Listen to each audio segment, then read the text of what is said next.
கார்த்திகை தீபம் சீரியலில் இன்றைக்கான எபிசோடில் என்ன நடக்குதுன்னா வீடியோஸாக பார்க்குறவங்க ப்ளீஸ் கொஞ்சம் சப்ஸ்கிரைப் பண்ணிக்கோங்க. ரேவதி டாக்டர் செக் பண்ணிகிட்டு இருக்காங்க. சாதாரண ஃபீவர் தான், டேப்லெட் போட்டால் சரியாயிரும், நான் இன்ஜெக்ஷன் போடுறேன்னு சொல்லிட்டு ஊசி போட்டுட்டு போகிறாங்க. நீ பார்த்துக்கோப்பா, நான் போய் கஞ்சி வச்சு எடுத்துகிட்டு வரேன்னு சொல்லிட்டு பாட்டி அந்த இடத்த விட்டு போகிறாங்க. அப்போது ரேவதியை கம்பல் பண்ணி கார்த்திக் மாத்திரை போட வைக்கிறாங்க. மாமா ப்ளீஸ் மாமா, வேணாம் மாமா, மாத்திரை போட்டால் எனக்கு வாமிட் வரும்னு ரேவதி சொல்ல, அதெல்லாம் இல்லை, போட்டு தான் ஆகணும், ஃபீவர் குறைய வேண்டான்னு சொல்லிட்டு இருக்கா. அதான் ஊசி போட்டிருக்கலன்னு சொல்ல கம்பல் பண்ணி மாத்திரை போட வைக்க ரேவதி மாத்திரை போட்ட உடனே வாமிட் வந்துடுது. வாமிட் எடுக்கிறதுக்கு எந்திரிச்சு வெளியே போகிறாங்க ரேவதி. அந்த டைமில் கரெக்டாக ரேவதியோட அப்பா கால் பண்ணுறாங்க. ஃபோனை எடுத்துக்கிட்டே கார்த்திக்கும் பின்னாடி வராங்க. ரேவதி கிட்டே ஃபோனை கொடுக்குறாங்க. அப்போ வாமிட் எடுத்து முடிச்சதுமே ரேவதி அவங்க அப்பா கிட்டே பேசுகிறாங்க. என்னம்மா எப்படி இருக்க என்னன்னு கேட்க, அப்பா வாமிட் எடுத்துகிட்ருக்கேன், எல்லாத்துக்கும் காரணம் உங்கள் மாப்பிள்ளை தான் ரேவதி சொல்ல ஒன்றுமே புரிய மாட்டேக்கு ரேவதி அப்பாவுக்கு. ரேவதி அப்புறம் பேசுகிறேன்ட்டு ஃபோனை வச்சுருந்தாங்க. எல்லாத்துக்கும் அவர் தான் காரணம்னு சொல்லிட்டு இது புரியாமல் முழிச்சிட்டே நின்றுட்டுருக்காங்க ரேவதி அப்பா. ஃபோனை வைக்க விட்டு ரேவதியும் அவங்க அப்பா கிட்ட மாமா கிட்ட, என்ன மாமா நான் தான் சொன்னேன்ல இப்போ பாருங்க அப்படின்லாம் சத்தம் போட்டுட்ருக்காங்க. ரேவதி அப்பா குழப்பமாக நின்றுட்டு இருக்கும்போது மயில் அந்த இடத்துக்கு வராங்க. என்னாச்சு மாமா அப்படின்னு கேட்க, இந்த மாதிரி நான் ஃபோன் பண்ணம்மா எப்படி இருக்கேன்னு கேட்டால் வாமிட் எடுக்கிறேன், அதுக்கு காரணம் உங்கள் மாப்பிள்ளை தாங்கிறா, ஒன்றும் புரியலைங்கிற மாதிரி சொல்லிட்டு இருக்க. மயில் ஒரு நிமிஷம் யோசிச்சுட்டு, என்ன மாமா உங்களுக்கு இன்னுமா புரியலை, நம்ம ரேவதி உண்டாயிருக்கா, நீங்கள் தாத்தாவாக போகிறீங்க அப்படின்னு சொல்லிட்டுருக்கேன். நான் தாத்தாவாக போகிறேன்னான்னு சந்தோஷப்பட, அத்தை பாட்டியாக போகிறாங்கன்னு சொல்லிட்டுருக்காங்க, அதில் உங்களுக்கு என்ன மாப்பிள்ள சந்தோஷம் அப்படின்னு பதிலுக்கு ரேவதி அப்பா கேட்க, ஆமாம் எல்லாத்தையும் கண்ணை உருட்டி உருட்டி அதிகாரம் பண்ணிகிட்ருக்காங்க, ஆனால் பேரப்பிள்ளைகிட்ட அப்படி பண்ண முடியாதுல்ல அப்படின்னு சொல்லி சிரிச்சிட்டு இருக்கும்போது அந்த இடத்துக்கு ரோஹிணி ஸ்வாதி 2 பேருமே வந்துருந்தாங்க. என்ன 2 பேரும் என்ன ஜாலியாக பேசிகிட்டு இருக்கீங்கன்னு கேட்க, அது நீ பெரியமாக போகிற அப்படின்னு சொல்ல ரோஹிணிக்கு ஃபஸ்ட்டு ஷாக்காக இருந்தாலும் அப்புறம் புரிஞ்சுக்கிறாங்க. ஸ்வாதியும் சந்தோஷப்படுறாங்க. இப்போவே போயிட்டு நம்ம ரேவதியை பார்க்கணும் போல இருக்கே அப்படின்னு பேசிக்கிறாங்க. அப்படி பேசிகிட்டு இருக்கும்போதே, ஐயோ வீட்டில் இருக்க நம்ம சாமுண்டீஸ்வரி அத்தைக்கு தெரிஞ்சால் பிரச்சனையாயிருமே அப்படின்னு சொல்லி பேசிகிட்டு இருக்காங்க. நாங்கள் 2 பேரும் வேலை இருக்குன்னு சொல்லி பார்த்துட்டு வந்துடுவோம் சொல்லிட்டு இருக்கும் போதே அவங்க 2 வந்துருந்தாங்க, சந்திராவும் சாமுண்டீஸ்வரியும். ஐயோ வராங்கன்னு மயில் சொல்லிட்டு இருக்க, சாமுண்டீஸ்வரி என்ன பேசிகிட்டு இருக்கீங்க அப்படின்னு கேட்க, மயில் உடனே, ஐயோ அத்தை நம்ம ஸ்வாதி ரொம்ப பெரிய பொண்ணாயிட்டா, அதனால தான் ரசம் எப்படி வைக்கிறதுன்னு கேட்டுட்டு இருந்தேன், அதை சொல்லிகிட்டு இருந்தோன்னு சொல்லிட்டு இருக்க, நீங்கள் ரசம் வைக்கிறத பற்றி பேசின மாதிரி தெரியல, எனக்கு பின்னாடி விஷம் வைக்கிறத பற்றி பேசுகிற மாதிரி தான் இருந்தது, நீங்கள் நல்லா சமாளிக்கிறீங்கன்னு பச்சையாக தெரியுது மாப்பிள்ள, யாராவது இங்கேருந்து பொண்ணை பார்க்க போகிறேன் மாப்பிள்ளையை பார்க்க போகிறேன்னு சொல்லிட்டு போனீங்கன்னா அவ்வளோதான் அப்படின்னு மிரட்டுறாங்க. அவங்க போயிடக்கூடாது, அதாவது கார்த்திக் ரேவதியை பார்க்க போகிறாங்கன்னு பிளான் பண்ணுறாங்களோன்னு யோசிச்சுட்டு கரெக்டாக சாமுண்டீஸ்வரியும் சொல்ல, அதான் நீ சொல்லிட்டல யாரும் பார்க்கலாம் போல, திரும்ப அதே பேசாத, நாங்கள் யாரும் பேச்சு மாரி போக மாட்டோம், நீயும் டென்ஷன் ஆகி என்னையும் டென்ஷன் ஆக்காது அப்படின்னு ரேவதி அப்பா இந்த இடத்துல சொல்லியிருந்தாங்க.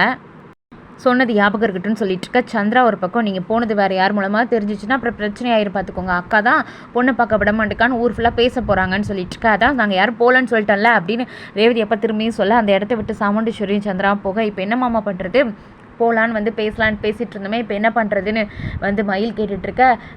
சரி எல்லோரும் போகலான்னு நினச்சோம், இப்போ போக வேண்டாம் நாங்கள் மட்டும் போயிட்டு வரேங்கிற மாதிரி மயில் அவங்க அப்பா சொல்கிறாங்க. அதெல்லாம் இல்லை, நானும் பார்க்கணும், என்னை கூப்பிட்டு போகாமல் போனீங்க, நான் வீட்டில் அம்மாட்ட சொல்லி கொடுத்துருவேன் அம்மாட்ட அப்படின்னு இந்த இடத்துல ஸ்வாதி மிரட்ட, ஐயோ மாமா இந்த வீட்டில் ரோஹிணி மட்டும்தான் தப்பி பிறந்திருக்கா, மற்ற எல்லா பொண்ணுங்களுமே அத்தையை எங்கேன்னு தான் பிறந்திருக்காங்க, எப்படி மிரட்டுதா பாருங்கள் ஸ்வாதி அப்படின்னு மயில் சொல்கிறாங்க. ஒரு பிளான்லாம் சொல்கிறாங்க, நம்ம பின்வாசல் வழியாக போயிடலாமான்னு கேட்டால் சத்தம் கேட்டுருன்னு சொல்லிட்டு இருக்கா. அப்போது எல்லா ரூம்லேயும் பாத்ரூமை திறந்து விட்டுட்டு தனி சத்தத்தில் ஓடிடலான்னு கேட்க, அதெல்லாம் சரிப்பட்டு வராது மாப்பிள்ள, பார்த்துக்கலாம் இப்போதைக்கு இந்த விஷயத்த விடுங்க அப்படின்னு மயில் கிட்ட ரேவதியோட அப்பா சொல்லியிருந்தாங்க. இப்போதைக்கு போகிறத பற்றி பேசிக்க வேணான்னு சொல்லியிருந்தாங்க. அப்படி கட் பண்ணால் கார்த்திகை தான் காட்டுவாங்க. ரேவதி வாமிட் எடுத்ததுக்கு கார்த்திக் மேலே கோவமாக இருந்துகிட்ருக்காங்க. பாட்டி பேசிகிட்டு இருக்கும்போது மாமா மேலே கோவமாக இருக்கேன்னு சொல்லிட்டுருக்க, என்னம்மா என்ன பண்ணா அப்படின்னு கேட்க, நான் வாந்தி எடுத்ததுக்கு அவர் தான் காரணம் அப்படின்னு சொல்லிட்டுருக்காங்க. என்னையா அப்படின்னு கேட்க, அது மாத்திரை போட மாட்டேன்னா நான் கம்பல் பண்ணி போட வச்சேன், அதனால தானே இப்போ ஃபீவர் குறைஞ்சிருக்கு அப்படின்னு சொல்லிட்டுருக்க, இதுக்கெலாம் கோச்சிக்கலாமா அப்படின்னு கேட்க, செல்ல கோவம் அப்படின்னு ரேவதி பேசிகிட்டு இருக்கும்போதே ஃபஸ்ட்டு மயில் வராங்க வீட்டுக்கு கையில் ஸ்வீட் பாக்ஸோட ரேவதியை பார்க்குறதுக்கு. வாப்பா மயில் அப்படின்னு சொல்லிட்டு பாட்டி தான் வெல்கம் பண்ணி பேசிகிட்டு இருக்காங்க. சகல நாங்கள் ஸ்வீட் எடுத்துக்கோங்க, ரேவதி இந்தாம்மா எடுத்துக்கோன்னு சொல்லி சந்தோஷமாக கொடுத்துட்ருக்க. எதுக்குன்னு புரியாமல் இவங்கெல்லாம் பார்த்துட்ருக்க, என்ன சகல எவ்வளோ பெரிய விஷயம் பண்ணாலும் அசால்ட்டாக இருப்ப பாரு, அதுதான் எனக்கு உங்ககிட்ட பிடிச்ச விஷயமே அப்படின்னு சொல்லிட்டுருக்க. சுத்தமாக கார்த்திக்கு புரியவே இல்லை, ரேவதிக்கும் புரியவே இல்லை, என்ன தான் சொல்கிறீங்க அப்படின்னு கேட்டுட்ருக்காங்க. அந்த டைமில் கரெக்டாக ரேவதி அப்பா ரேவதி அப்படின்னு கூப்பிட்டுட்டு வர சவுண்டு கேட்குது. அதை கேட்டதும் மயில் உள்ளே ஓடி போயிட்டு ஒளிஞ்சிக்கிறாரு. நம்ம வரேன்னு சொல்லலையே பார்த்தா கோவப்பட போகிறான்னு சொல்லிட்டு அடுத்ததாக அவரும் உள்ள வந்துட்டு ரேவதி அப்பாவும் இந்தாம்மா ஸ்வீட் கொடுத்து எடுத்துக்கோமா ரொம்ப சந்தோஷமாக இருக்குமான்னு சொல்லிட்டு இருக்க என்னாச்சுப்பா எதுக்குப்பா ஸ்வீட்டுன்னு கேட்க அது எப்படி நான் சொல்லங்கிற மாதிரி இவரும் அந்த விஷயத்த சொல்லாமல் ஸ்வீட்டை கொடுக்க அந்த டைமில் கரெக்டாக ரோஹிணி வந்துருந்தாங்க. ஐயோ நான் வரேன்னு சொல்லாமல் வந்துட்டேன், ரோஹிணி கூப்பிடாம வந்துட்டேன்னு சொல்லிட்டு அவர் போய் இன்னொரு இடத்துல ஒழிஞ்சிக்கிறாரு. ரோஹிணி உள்ளே வந்துட்டு சேம் தான் ஸ்வீட் பாக்ஸ் கொடுக்குறாங்க, ஹாப்பியாக இருக்குன்னு சொல்லிட்டு இருக்காங்க. என்னன்னு புரியாமல் கார்த்திக் ரேவதி பாட்டி 3 பேரும் முழிச்சிட்ருக்க கரெக்டாக ஸ்வாதி வராங்க. ஸ்வாதியை பார்த்துட்டு ஐயோ ஸ்வாதி நான் வரேன்னு சொல்லவே இல்லைன்னு சொல்லிட்டு ரோஹிணி போயிட்டு ஒழிஞ்சிக்கிறாங்க.